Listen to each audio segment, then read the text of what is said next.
waray oo war degdeg ah waaye sheekada Ethiopia oo gaartay barkamaley qoraalkaas ujeedaan waxa Facebookgiisa soo dhigay qofka madaxa ugu sareeyo ee ONLF oo ah jabhadda awoodda badan ee Soomaalida ah ee Soomaali galbeed degan hadalkaas wuxuu ku leeyahay waxa la gaaray xilligii oo aniga u fahmay xilligii Soomaalida ay ku xiro Soomaalida Soomaali galbeed Ethiopia degan ay ku xiroobi lahaayeen ama ay bilaabi lahaayeen dagaalkii ugu xiroobi lahaayeen Ethiopia inteeda kale sida hadda Tigray ka socdo oo kale marka sheekadan waxay daba socotaa hadalkii shalay idin sheergareeyay ee ahay colaadan ka soo korortay agaan Tigray oo ah maamul goboleed ka tirsan Ethiopia maxaa soo kordhay marka arrimo xasaasi ah soo kordhay aan ku bilaawno qoraalkan uu soo dhigay generaalka ugu sareeyo Tigray waliba uu soo maxal jiray oo Tigray aslifkiisa wuxuu leeyahay sida ujeedaan dagaal dhaco in laga baaqsado way adag tahay dagaal dhexmaro Ethiopia Eritrea in laga baaqsado way adag tahay laakiin isku day midkii ugu dambeeyay waa la sameyn karaa wuxuu ku baaqay in isku daygaas la bilaabo hadana la bilaabin dagaalkaas uu maaragtay qarxi doono marka Tigray sheekaysa u fahantaan Tigray laba u kala jabtay Tigray waa jinsiyad kamid ah jinsiyadaha degan Ethiopia waliba ugu tirada yar Mele Zenawi uu ka dhashay waayo oo awoodda muddo 30 sano ah fadhiyay waaya marka Tigray markii dagaalkii uu qaboobay hadda ka hor ciidamada Abiy Ahmed iyo ayaga dhexmaray kulay meeshaas dawlad maamul goboleed ah loo dhisay ayaga laakiin ayaga u madax banaan yihiin Abiy Ahmed ninuu soo magacaabay ninkan ujeedaan ayaa looga dhigay madaxweyne sida anaga maamul goboleed madaxweynayaal oo qaban oo kale ninkaas marka taladu cabaar fadhiyay marka sheeko waxa soo baxdayba Eritrea inay fahantay in duulaan uu soo socdo dhageysta meeshaas Eritrea lagu leeyahay siyaasi Afwerki madaxweynaha Eritrea wuxuu dareemay duulaan culus oo soo socdo Ethiopia ay rabto inay dib ula wareegto dekedan casab ee muhiimka ah oo mar Ethiopia waagi statemeedii markii Eritrea Ethiopia hal dal ahaayeen dekeda kaliya iyo biyaha kaliya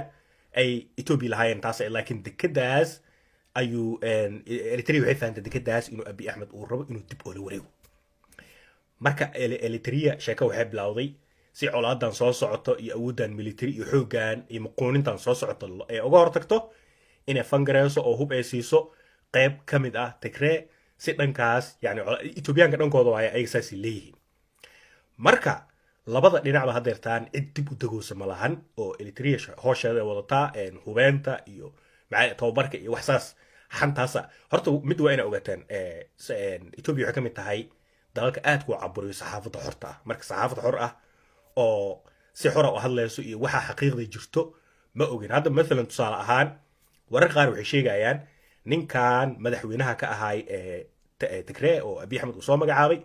inuu cararay xalay saqdhex inuu cararay oo Tigray iskaga tagay oo Addis Ababa uu qaxooti ku yahay asagii Abiy Ahmed isku qol ay ku jiraan ay warar qaar sheegayaan saas ay tahay saxaafadii oo xorta aanan hadlin ayaa Eritreanki iyo markay fiirsid page-kooda Twitter-ka aad soo ogaan kartaa marka hadduu hadalkaas run yahay oo ninkaas cararay oo laga bursaday madaxtooyada oo laga qabsaday maxaa la dhihi jiray elboorka Tigray oo qoladan Tigrayga oo Eritrea ay taageersan tahay ee la wareegtay Tigray dagaalkan waa bilowday warar qaarna waxay sheegayaan in dekeda casab oo hadda Eritrea ku taalo in siyaasi Afwerki uu ciidamo fara badan iyo hub uu u diray cabsi ay jirto in Ethiopia ee dhanka badda iyo dhanka cirka ay ka soo gasho xogaa waxaa jiro xurguf ka dhaxayso Eritrea iyo Djibouti hadda hore xuduudka isku dagaaleen Eritrea marka cabashadeedu waxa waaye Ethiopia ciidamo navy dhisatay oo Djibouti joogo oo duulaan dhanka badda ah raba inay ku soo duulaan ay ku qabsadaan dhanka badda fiir macnaha waxa waaye wataas dekeda isku haysto wataas dhanka baddan Ethiopiaanku wuu kasoo galaa faanya dhankan dhulkan wuu kasoo galayaa oo waxaa la rabaa in la kuuso oo dekedaas Ethiopia xoog ay ku qaadato dagaalka hal bil baa iska socda duu rabo laakiin Ethiopia